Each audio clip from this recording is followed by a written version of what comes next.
بسم اللہ الرحمن الرحیم۔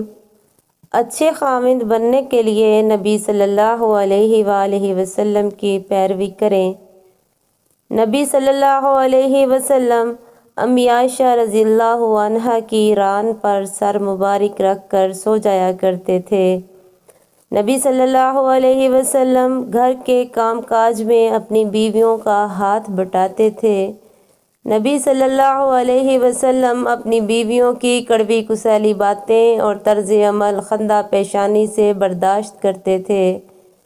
نبی صلی اللہ علیہ وسلم امی عائشہ رضی اللہ عنہا کو نک نیم عائش سے پکارتے تھے۔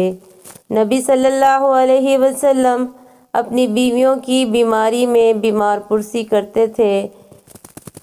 ایک مرتبہ ایک سفر میں آپ صلی اللہ علیہ وسلم کی بیویاں بھی آپ کے ہمراہ تھیں۔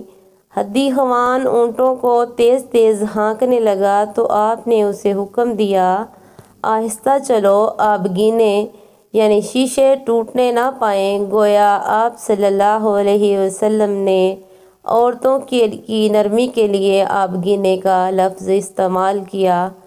نبی صلی اللہ علیہ وسلم جب گھر تشریف لاتے تو سب سے پہلے مسواک کرتے تاکہ بیوی کے لیے باعث طہارت ہو۔ برتن میں جس جگہ امی عائشہ رضی اللہ عنہا ہونٹ لگا کر پانی پیتی، آپ صلی اللہ علیہ وسلم بھی اسی جگہ ہونٹ مبارک لگا کر پانی پیتے۔ ایک مرتبہ عید کے دن نبی صلی اللہ علیہ وسلم نے امی عائشہ رضی اللہ عنہا کا دل بہلانے کے لیے اپنے جسم مبارک کے پردہ کی اوٹ سے حبشیوں کے کرتب، نیزہ بازی وغیرہ دکھائے۔ نبی صلی اللہ علیہ وسلم نے کسی کھانے میں کبھی عیب نہیں نکالا۔ نبی صلی اللہ علیہ وسلم نے کسی بیوی یا خادم کو کبھی نہیں مارا۔ نبی صلی اللہ علیہ وسلم امی خدیجہ رضی اللہ عنہا کی وفات کے بعد بھی ان کی بزرگ سہیلیوں سے حسن سلوک فرماتے اور ان کو تحائف بھجواتے۔ نبی صلی اللہ علیہ وسلم نے تفنن تباہ کے لیے زندگی میں 2 مرتبہ امی عائشہ رضی اللہ عنہا سے دوڑ لگائی۔